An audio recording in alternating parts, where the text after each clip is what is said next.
We're actually almost in it. We started the introduction last time, and that whole lesson was kind of preparing our minds for some things we need to understand to properly interpret Matthew 24. So let's have a quick review of what was discussed the last time, because this is going to affect how we understand what Jesus is teaching in Matthew 24. So the prophets used figures of speech to pronounce judgments that God brought on nations in this lifetime, which often describe the sun and moon becoming dark, the stars falling, and the heavens shaking. These descriptions were not literal, but were symbolic ways of saying their nation and way of life was about to fall apart. So we have to appreciate that these are non-literal figures of speech, and we can see time and time again the way they were used in the Old Testament that the judgment was fulfilled, but the end of the universe did not come, because simply it was a way of saying your world's about to come crashing down or falling apart. The Lord was often described as coming to a nation when he was coming to judge them in this lifetime. That's the way it was used in the Old Testament. God's coming, he's coming in judgment that was already, has been fulfilled on them. We will see the same thing in the New Testament.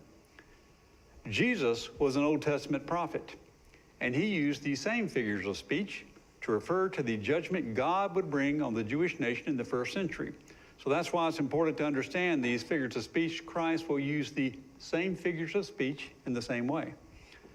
All the Jews expected a Messiah to eventually initiate an attack on the Roman Empire to overthrow it, establish Jewish independence, and be enthroned as the rightful king. That is the only understanding they have at this point in history during the Gospels of what they think a Messiah will do and how he'll come to reign. Then they thought Christ would rule from his throne in Jerusalem as they experienced all the blessings of the Messianic age, and the present age of sin and suffering will be completely removed. Their understanding was once the Messiah came and established the Messianic age, this life of sin and suffering is completely gone and completely replaced by the Messiah's age. That's their understanding, which of course will be shown to be incorrect, but that's their thinking at the time. They had no thought that he would conquer sin and Satan instead of Rome, or that there would be a death, burial, and resurrection, or that he would rule from heaven. These are not concepts they have.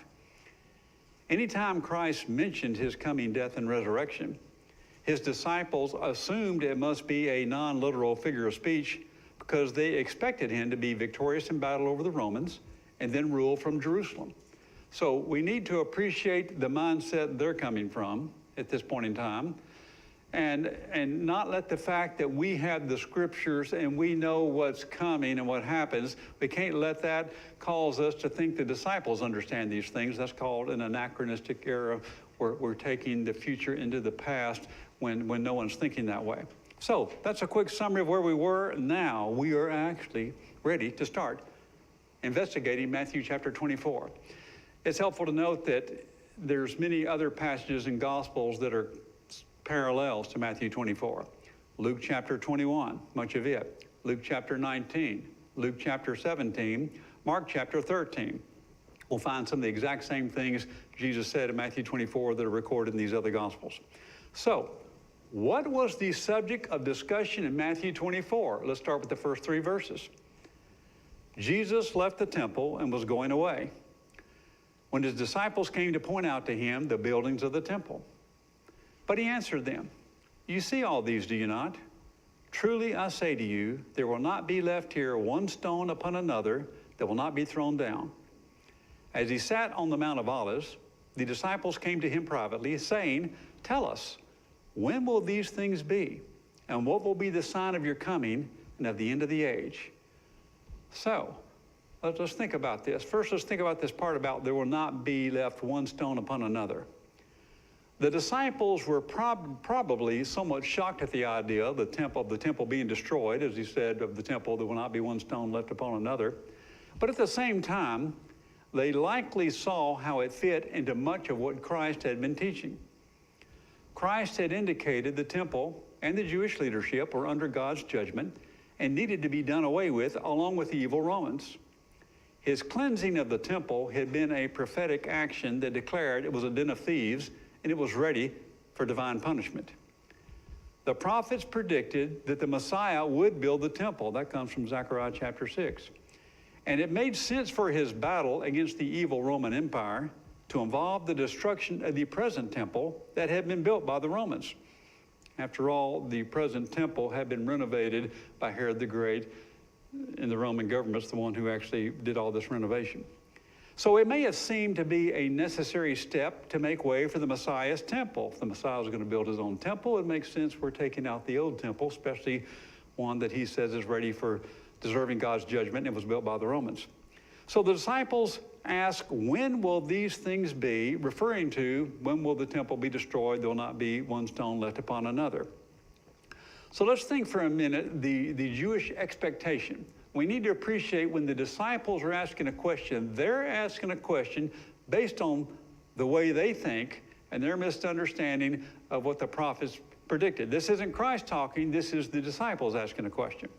So the Jews expected a Messiah to eventually initiate an attack on the Roman Empire to overthrow it. Any Messiah, when he came, that's what's expected.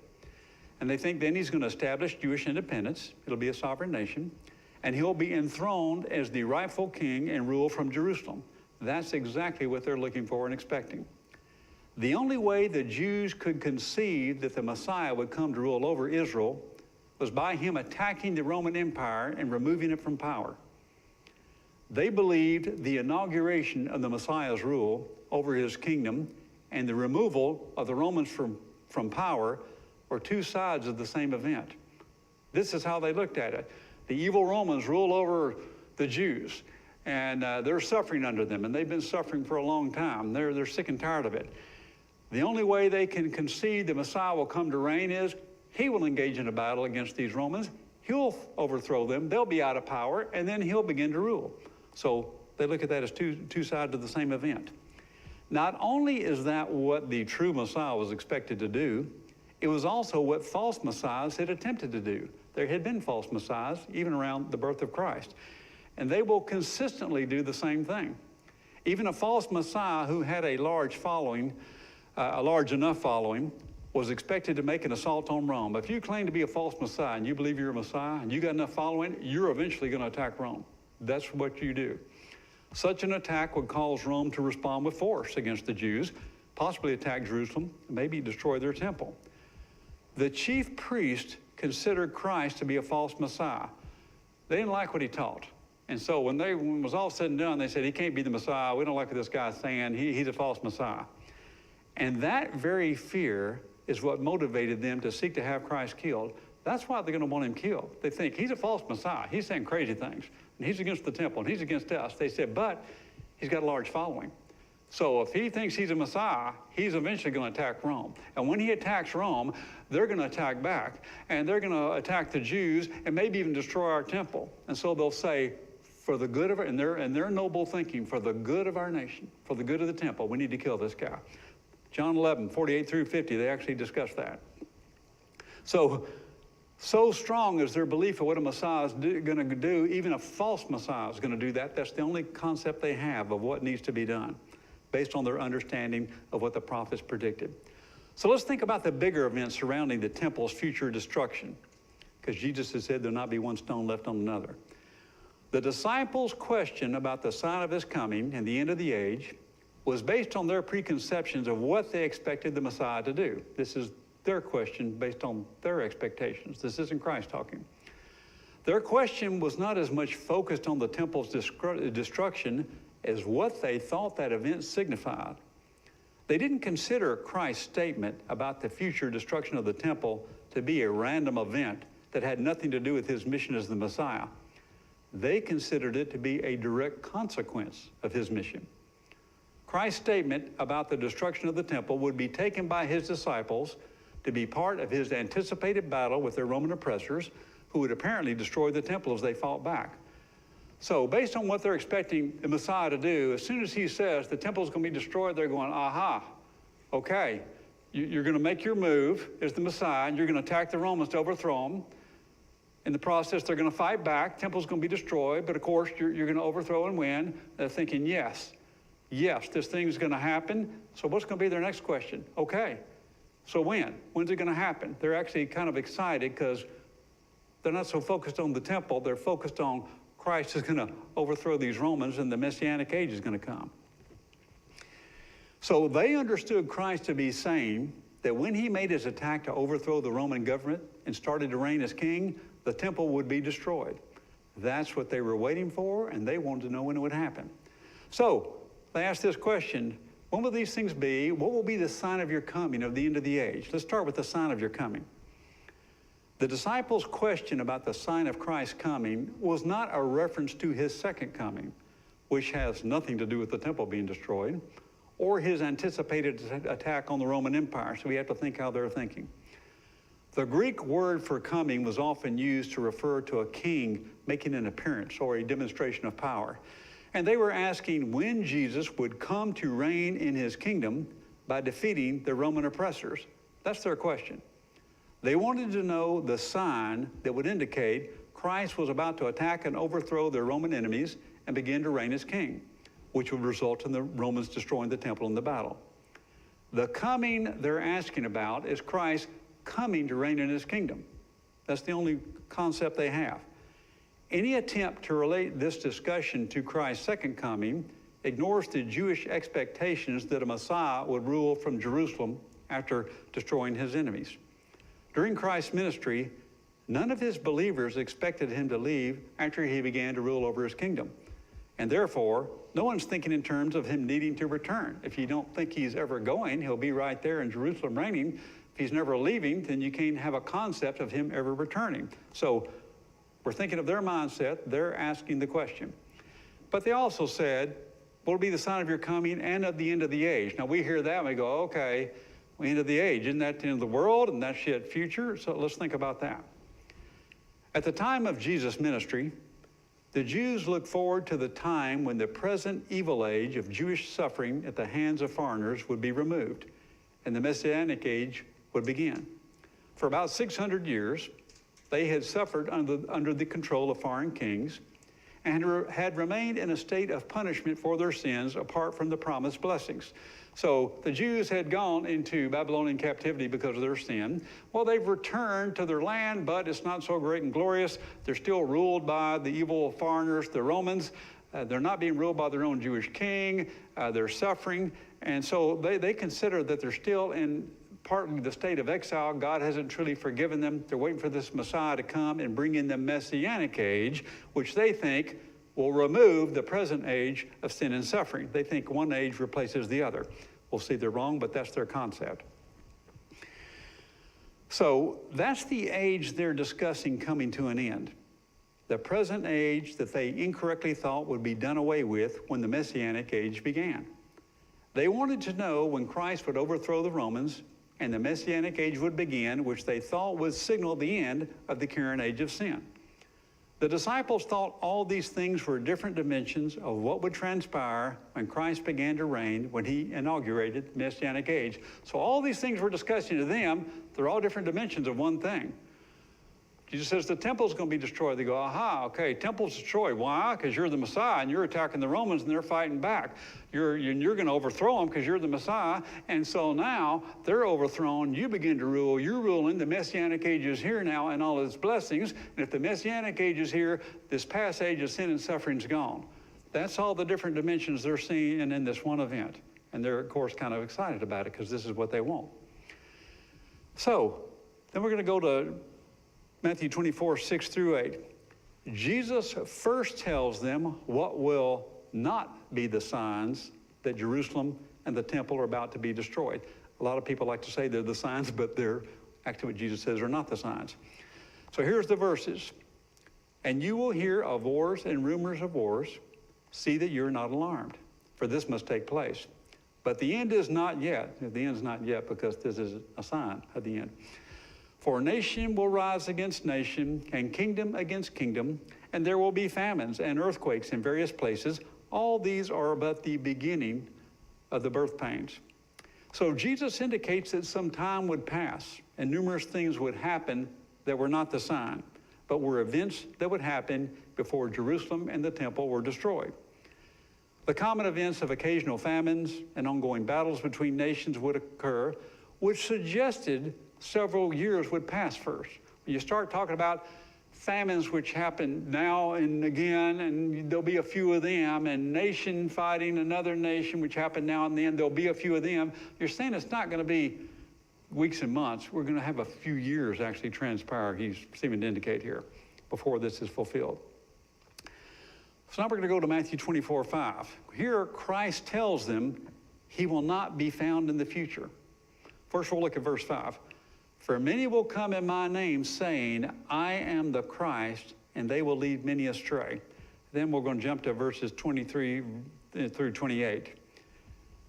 Then if anyone says to you, look, here's the Christ, or there he is, do not believe it. For false Christ and false prophets will arise and perform great signs and wonders, so as to lead astray, if possible, even the elect. See, I've told you beforehand. So if they say to you, look, he is in the wilderness, do not go out. If they say, look, he is in the inner rooms, do not believe it. For as the lightning comes from the east and shines as far as the west, so will be the coming of the Son of Man. Wherever the corpse is, there the vultures gather. Well, this is a pretty difficult section. Christ often speaks intentionally in some ways that are a bit hidden and not clear, because certain things he wants to convey and certain things he wants to leave intentionally vague. But let's look at this. Christ pointed out that he would not be found by them in the future, and he doesn't explain why anytime he says things like this during his ministry. On another occasion, when he mentioned they wouldn't be able to find him, the Jews wondered if the point might be that Christ would go into other countries and teach among the dispersed Jews and Greeks. It's John 7:34 through 36. He said something similar, and they're thinking, well, what in the world does that mean? We won't be able to find him. Is he going out to the dispersion and speaking to the Greeks? What? You know, they have no idea what he's talking about. But they weren't sure why they wouldn't be able to find him, but they assumed it would be because he was in some other country or some other province than Judea, not because he'd ascended to heaven to rule at God's right hand. They have no concept of that. At this stage, Christ noted that the lack of his presence would create a void that would result in people seeking guidance from false prophets and false messiahs. He was warning them of false messiahs they might be tempted to think spoke for God or were him appearing in a different form. There actually would be false prophets and messiahs in the first century who would encourage the Jews to join the battle against Rome when it started attacking the Jews in the first century. So when Rome does start to attack the Jews here in the first century, there's records of false prophets and Messiah saying, yes, this is the Messiah's battle and you need to join in, and which would kind of be their thought process anyway. So Jesus strongly warned them against such misplaced national patriotism while thinking they were supporting his messianic attack to set them free from Rome. That's going to even be the default thinking for the Christians. They're going to think, well, this is it. You know, Rome's attacking and we're fighting and we need to support the Messiah and his battle against the Romans. And Jesus is telling them, no, do not do that, because this will turn out to be God himself bringing judgment on the Jewish nation. This is not the Messiah entering his kingdom and starting to reign. And he will tell them, do not do it. Do not engage in the fight. Later, he will specifically tell his followers to flee Jerusalem and avoid the battles. We work through Matthew 24. That's what he will very specifically say. You don't engage in the fight. You leave. You get out of the land. You go. And we'll look at that as we get to that point.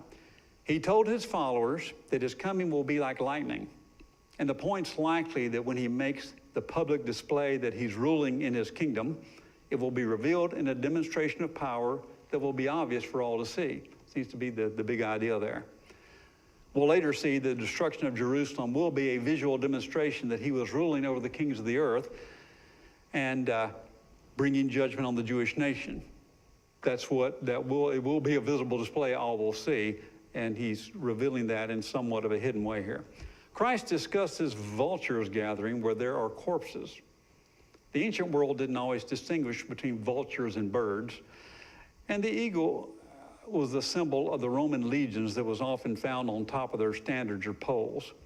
The point seems to be that his presence will be noted throughout the Roman armies that were bringing God's judgment on the Jewish nation in fulfillment of his predictions. So the Romans, they had these poles, they had the eagle on top, and vulture and bird or eagle can often kind of be considered the same in the Roman world. So he may be saying, some would say, by the presence of these Roman eagles on their standards, as the Roman army is gathering and attacking Jerusalem, he was saying, Christ is saying, here's how you'll know my presence, by the presence of the Roman army attacking Jerusalem, because he will be coming in judgment on the Jewish nation in this process, as he'll reveal as he goes. But anyway, he's telling them, you don't have to go hunting for me. It will be a big, obvious event that all will see.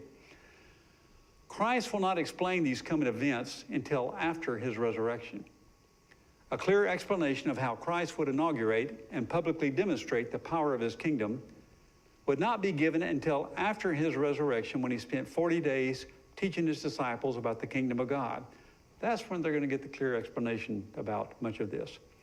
Then it would be taught Christ didn't come to conquer Rome, but sin and Satan. He will not conquer through battle, but through his death, burial, and resurrection. He will establish his kingdom, but his throne will not be in Jerusalem as expected, because he'll be ruling from the right hand of the Father in heaven. No one understands these concepts at this time Christ is talking. He will not be with his people physically, but will be present through the indwelling Spirit. The Jewish nation will not reach its ultimate height of glory in the age of the Messiah, but will be destroyed. The destruction of Jerusalem and the temple will not coincide with the inauguration of the kingdom, but will be a separate event occurring 37 years later, and would be the public confirmation that Christ was already ruling from his throne in heaven. They look at this battle with Rome and destruction of the temple to be the same event in which Christ inaugurates his kingdom as he begins to rule. Will turn out, as we know, Acts chapter 2, Holy Spirit's given, the new age begins, and Christ is ruling over his kingdom, and it will be 37 years from then till Jerusalem is actually destroyed and the temple is destroyed. So they're two separate events. They think they're two different sides of the same event. The Jews expected the old age of people and spiritual powers rebelling against God to be wholly done away with and replaced by the new age when it arrived.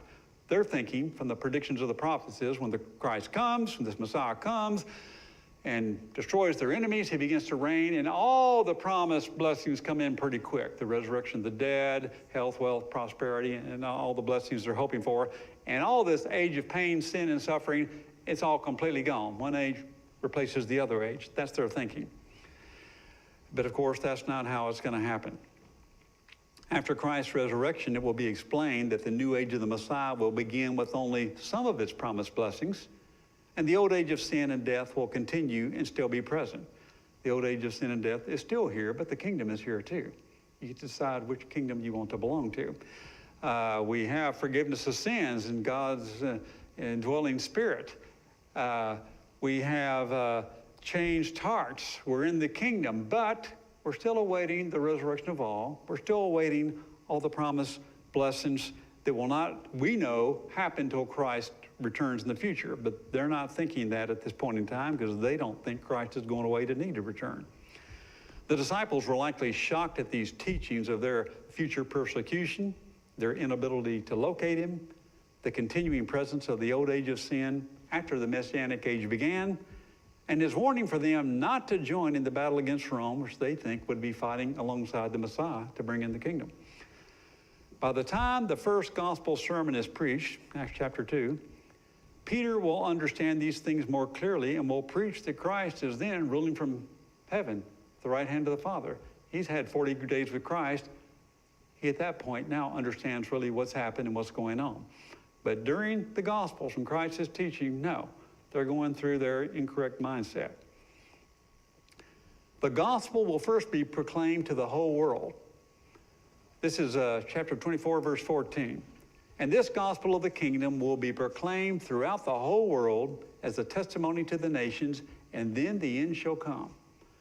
Well, the gospel being preached throughout the whole world is considered by some to be proof the event that's being discussed relates to the far future, because everyone in the world has not heard the gospel yet. So I can appreciate someone saying, well, Scott, this kind of goes against your idea. You're trying to say this was fulfilled in the first century, but look here. He says the gospel has got to be preached throughout the whole world first. That hadn't happened. Well, let's think about it. The Bible often refers to the world when it intends to communicate something more limited. Caesar issued a decree that, quote, all the world should be registered, but it's understood the world under discussion is the Roman Empire. Caesar can only make people register who are his citizens in the Roman Empire. For those who lived in the Roman Empire, it constituted their world, so they would often talk of it as the world. In Colossians, Paul said the gospel had already gone to, quote, the whole world, chapter 1, verse 6, and that the gospel, quote, has been proclaimed in all creation under heaven, Colossians 1:23. Past tense in both cases. The gospel had gone to the whole world. It had been proclaimed in all creation under heaven. Jesus said the gospel must first be preached throughout the whole world. Paul said it had gone to the whole world when he wrote Colossians in 62 AD. So both the prediction and the fulfillment indicate that the literal whole world was not being discussed, but the Roman Empire, which constituted the world they lived in. Again, we got to think in terms of what they mean when they say certain terms. Preaching the gospel throughout the whole world of the Roman Empire wasn't the sign of the soon destruction of the temple, but it was a prerequisite that had to be fulfilled first. So we come to the sign. Jesus identifies the sign that would indicate the destruction of Jerusalem, the temple was near, and this is going to be Matthew 24:15-16. So when you see the abomination of desolation spoken of by the prophet Daniel, standing in the holy place, let the reader understand, then let those who are in Judea flee to the mountains. Every time I see this part about let the reader understand, I can't help but to smile, because most people read this and they don't go, I understand. They go, what in the world is that? I've even read a number of commentaries where scholars go all over the place because it's really a little bit complicated. The good news is there's more than one verse in the Bible, and we're going to have some other help. So that's the sign, but it's expressed somewhat vaguely, as it only suggests pagans would desecrate their land and temple in some way. Such an event had occurred during the intertestamental period when a Greek Syrian ruler, Antiochus Epiphanes, he invaded Jerusalem and profaned the Jewish temple by putting an idol in it and sacrificing a pig. That event was referred to as an abomination that makes desolate. Fortunately, Jesus' description of the sign is given more literally in Luke. There's where we're going to get a lot of help. So the sign is stated more clearly in Luke. So now let's go to Luke 21:20, parallel account of Matthew 24. Luke says, but when you see Jerusalem surrounded by armies, you know its desolation has come near. Well, there you go. I think we understand that one, don't we? When armies surround Jerusalem, the desolation is near. The destruction of the temple is near.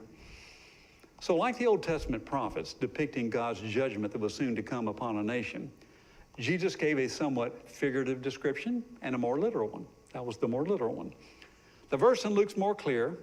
It points out that the desolation has to do with Jerusalem being surrounded by armies, which would ultimately result in the temple inside Jerusalem being desolated. When armies surround Jerusalem, that would be the sign its desolation is near. And we can kind of guess, as they would guess, we're talking about the Roman armies, right? They're the ones ruling over them. So now we actually want to do something you wouldn't expect. We're about to jump outside the Bible.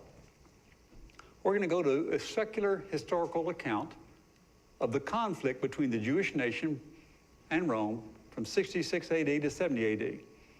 And there is a lot of history recorded outside the Bible of these events. I looked at a book that was put out about 10 years ago. It's called The Jewish Revolt, AD 66 to 74 by Cy Shepherd. And you think, well, where does he get his information? Well, in particular, 4 historians from the first century. Number one is going to be Josephus, who was actually there when the temple was being attacked. So he's going to be quite a good person to give a historical account. Then in the end of the 1st century and 2nd century, there's other historians, Tacitus, Suetonius, and Cassius Dio. Probably mispronounced those names, but nevertheless, those are the ones.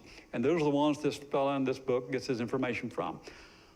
Understanding the history leading up to the destruction of Jerusalem will help us appreciate the warnings of Christ in Matthew 24. Once you look at the history and literally what happened, then you come back into the Bible, all of a sudden you can say, oh, okay, now I see where that fit in. I see where this fits in, because you'll understand what actually happened. So in 66 AD, The Jews in Judea protested Rome's taxes and refused to pay. Imagine that. People got upset over taxes. Who could even conceive of such? Well, the Roman governor of Judea, Florus, he responded by sending the small Roman garrison stationed in Judea to plunder silver from the Jewish temple treasury in Jerusalem as payment for the taxes. He thinks you don't want to pay your taxes? Fine, we'll come in your temple and take your silver, and there, you'll pay it nevertheless. Well, then the Roman garrison proceeded to raid the city and killed 3,600 Jews. The Jews revolted and managed to defeat the small Roman garrison. Now, it's an army, it's a small Roman garrison, but still, the Jews defeat them. About 6 months later, King Herod Agrippa II, he's a descendant of Herod the Great, he had Governor Gallus attack Jerusalem with about 30,000 Roman soldiers. Rome says, we can't be having that. We can't be having some people subject to us, come fighting us, and especially seem to win. Hi, we gotta go set this thing straight. Well, unfortunately, he picked the wrong guy here. This Governor Gallus, who went with 30,000 Roman soldiers, he was incompetent as a military leader, and he quickly gave up his assault after about 2 weeks. The Roman army fled as the Jews followed and continued their attacks. The Jews kicked their rear end down the road, and the Jews are feeling pretty good about it. So this made the Jews grow bold, gave them hope they could be victorious against Rome. They're thinking, yeah, come after us, we'll put you in your place. Then Emperor Nero got involved. He's thinking, well, we can't have this. We can't have people uprisings and these people, looking victorious against us. So he commissioned General Vespasian to put an end to the Jewish rebellion. Well, he picked well. He's an army commander. He knows how to fight. Vespasian and his son Titus took about 60,000 Roman soldiers to deal with the Jewish uprising. This is about 6 months after the first failed attack on Jerusalem. Being a wise military commander, he did not attack Jerusalem. He's going to ignore Jerusalem, which was a secure stronghold that was well defended by the Jews. He's not going to go attack the fort here. He's going to go everywhere else. So instead, in 67 AD, he began a series of campaigns and worked his way throughout the land of the Jews, beginning in the north and down the western border, throughout the land, everywhere but Jerusalem.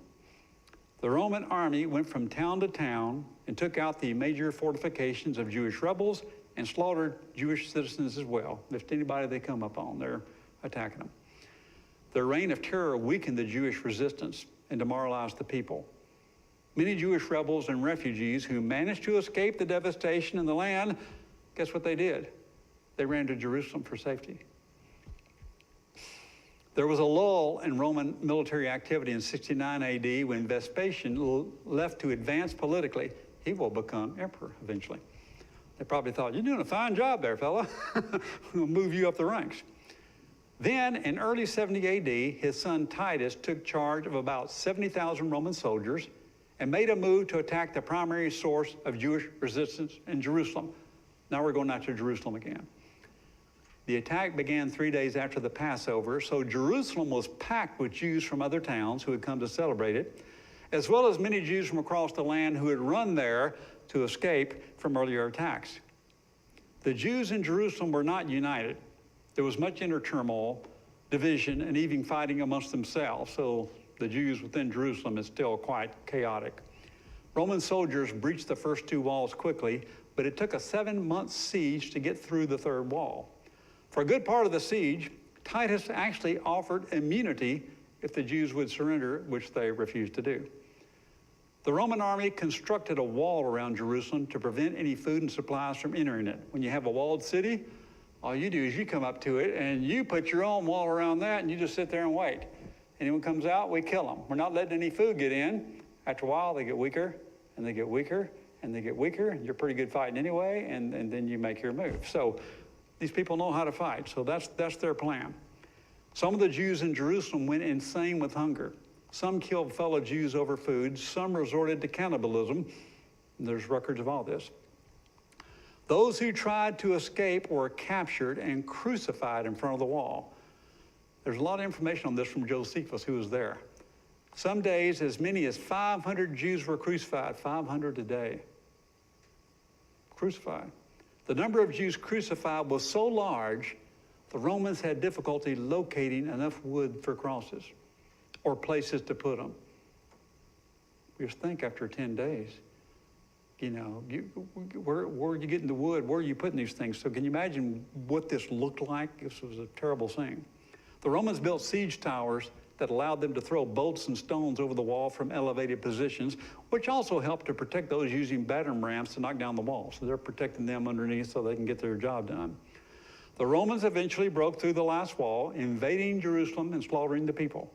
The temple was burned, the soldiers plundered it, and the city for treasure.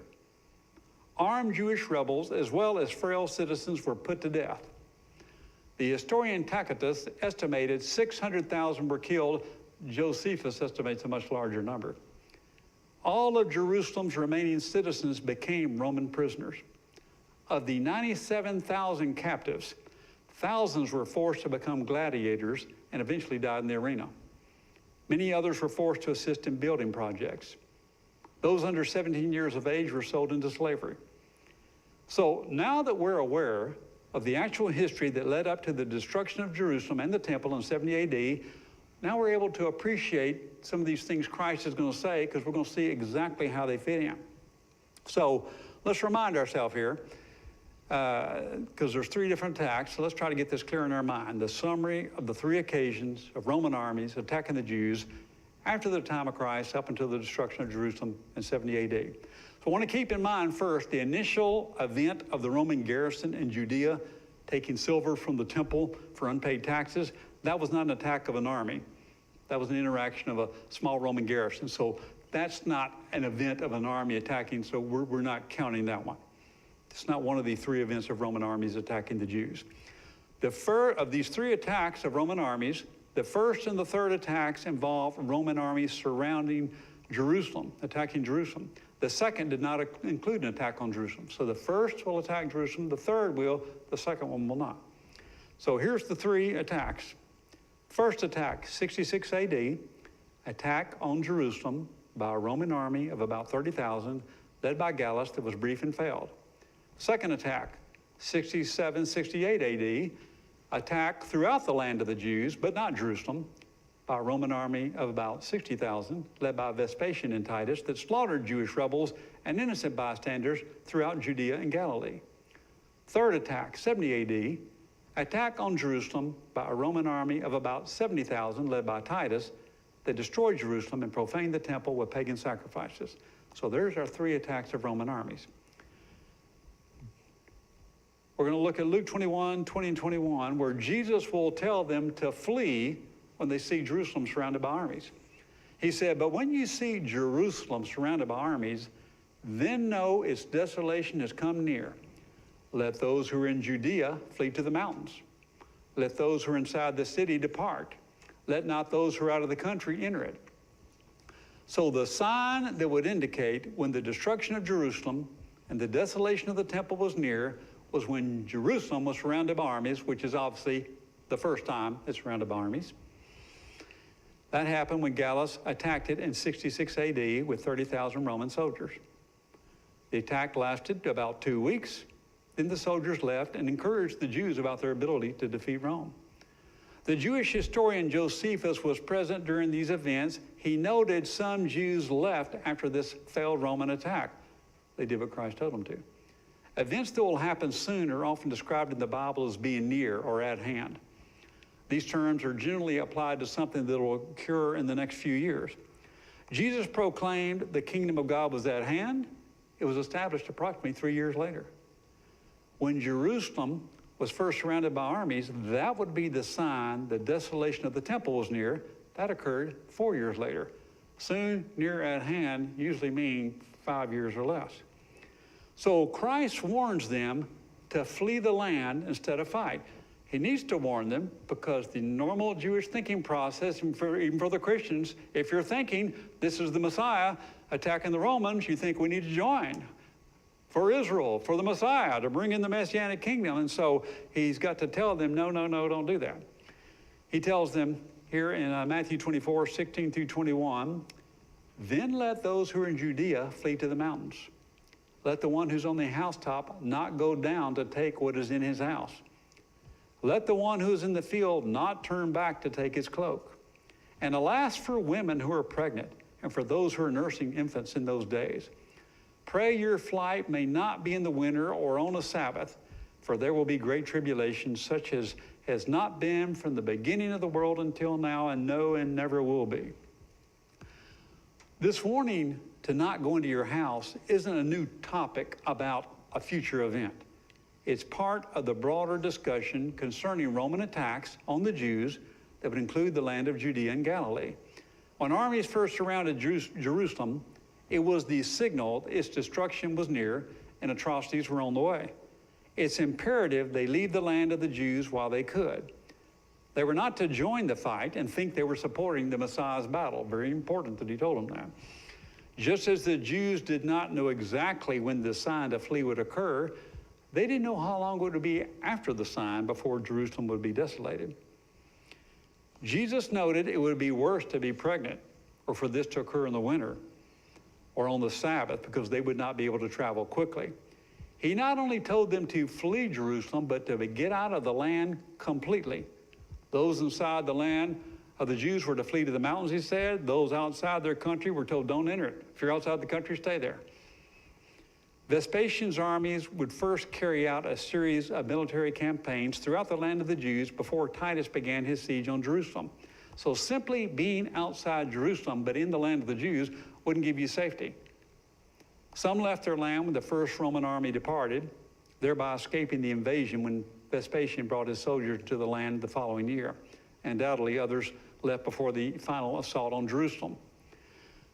There's some 4th century church fathers called Eusebius and Epiphanius who wrote of a tradition that Christian Jews fled before the second attack on Jerusalem by Titus in 70 AD and went to a town named Pella east of their land.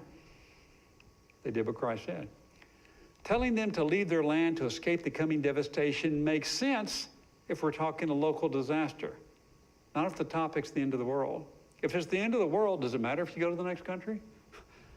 If the world's come to the end and we say, we're going to go to Canada, well, it's the end of the world. It's going to affect Canada too. But see, it makes all the sense in the world if we're talking the destruction of Jerusalem, the surrounding land of the Jews, but not other countries. With flying, you flee to the other country and you're safe. So once again, you see how consistent this is. Jesus' command to flee was contrary to their natural response to join what they thought was the Messiah destroying his enemies and taking back their land. When Vespasian and Titus brought armies into the Jews' land in 67 AD and began attacks in Galilee and Judea, many Jewish militants and refugees who escaped fled to Jerusalem. Everyone who escapes is going to Jerusalem. They wanted to be where the temple was and where God's presence used to dwell and where they thought still did. That's where they thought they could best take their stand for their nation and pray for God to intervene and save them, as had been done the first brief attack when they were attacking Jerusalem, and they did win that battle. Most Jews were not Christians, but this would be the default process for Jewish Christians as well if Christ hadn't told them differently. This is exactly what happened historically. Most of the Jews did the opposite of what Jesus told them to do. The people in Jerusalem stayed there. Those who fled from Judea and Galilee went to Jerusalem. Those actions assured their doom because God himself is coming in judgment on Jerusalem. So then we come to the destruction of Jerusalem and the temple. This will be Luke 19:43-4. For the days will come upon you when your enemies will set up a barricade around you. See, it's even predicted they'll set up a barricade around the city. And will surround you and hem you in on every side and tear you down to the ground, you and your children within you. They will not leave one stone upon another. See, we're still having the same discussion in you because you did not know the time of your visitation. They rejected their Messiah. These verses describe the desolation of Jerusalem and the temple that were to follow the sign that indicated the event was near. The sign to flee was the first attack on Jerusalem by armies in 66 AD. Greater atrocities occurred in 67 and 68 AD when Vespasian's army attacked towns throughout Judea and Galilee while avoiding Jerusalem. The event of desolation was when Titus came with the Roman army of 70,000 and destroyed Jerusalem in 70 AD. The last Roman attack involved Titus leading his armies against Jerusalem, and they set up a barricade or wall around it, just like Jesus just said. That allowed the Romans to starve out the inhabitants. It was a time of terrible atrocities. Some of the Jews went insane with hunger. Others killed fellow Jews over food. Some resorted to cannibalism. The Roman army destroyed Jerusalem, and the temple was burned and plundered. The Romans sacrificed an ox, a sheep, and a pig at the gate of the temple to note the supremacy of their God over the God of the Jews. This was the final abomination that causes desolation, which involved pagans profaning the temple before destroying it. So our last point here. Well, what's the point of the sun and the moon not giving light? Is that the end of the world? Well, if we paid attention in the introduction, I think we know it's not. This is Matthew 24:29. Immediately after the tribulation of those days, the sun will be darkened, the moon will not give its light, the stars will fall from heaven, and the powers of the heaven will be shaken. This is not a discussion of the end of the world. It's a continuation of the discussion about the temple's destruction in the first century. This is the symbolic decreation language the prophets used in describing God's judgments on nations in this lifetime. That's what we talked about in our introduction. This is the way God used it in the exact same way, talking about him bringing judgment on Babylon and on Egypt and on Israel. It was a symbolic way of saying their world was about to come crashing down as the physical and political structures of their nation were removed. God was bringing his final judgment on the Jewish nation, and for all practical purposes, their world was about to fall apart.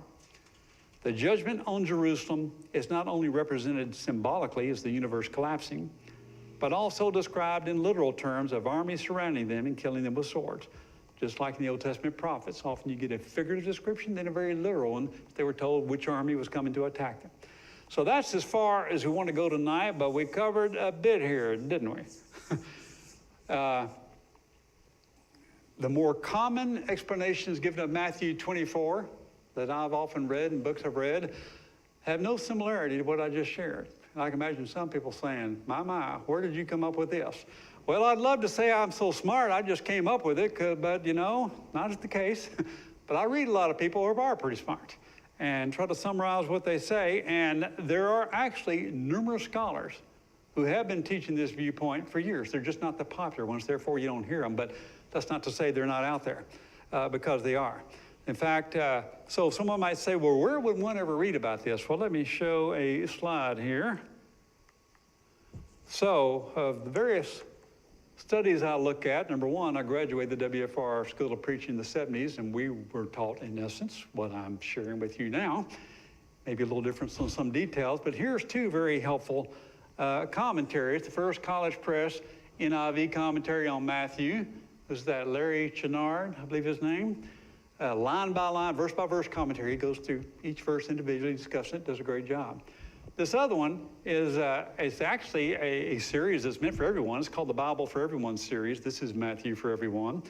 So it's actually a short, supposed to be simple commentary, but it's written by N.T. Wright, who is one of the most notable scholars in the world and is quite an intelligent man. And even in his simple way, it takes a bit of reading to appreciate it, but he goes into this and has great things to say about it. If I were going to relate people to two commentaries that would help them, I would say, if you're interested in reading, there, go read it. See, this isn't some new idea. There's been scholars discussing this a long time. It just doesn't capture the imagination as much as people talk about the future that some think they may go through themselves. After we've completed our study, the PDF of what I'm going through will be available. They'll put on one of the WFR media sites where the recordings of these classes are. And if by chance you look for it and you can't find it, you can email me at drscottcaldwell@gmail.com. I'll be glad to get it to you. The reason I don't put it up there now is I like to read through every day, and I'll make changes every day. There'll be changes made up to the last minute, and then you'll get the completed thing. So if you can't find it and you want it, well, let me know. So God bless. I hope this is making sense for you. We got one more class, and it's going to be packed full too as we go.